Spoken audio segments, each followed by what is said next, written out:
mo sir? Ano sira ng bike mo? Wala to. May patch kit ako rito sir, tulungan kita. Malayo pa yung vulcanizing dito eh. Nandito ka sa C6 eh. Gusto mo? Dito tayo sa gilid para hindi tayo nakabala.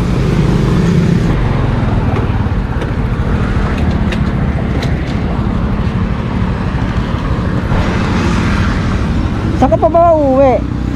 Papatay-tay. Taytay? Malayo ko pa, dito ka pala sa Taguig eh. Kunin ko yung gamit ko.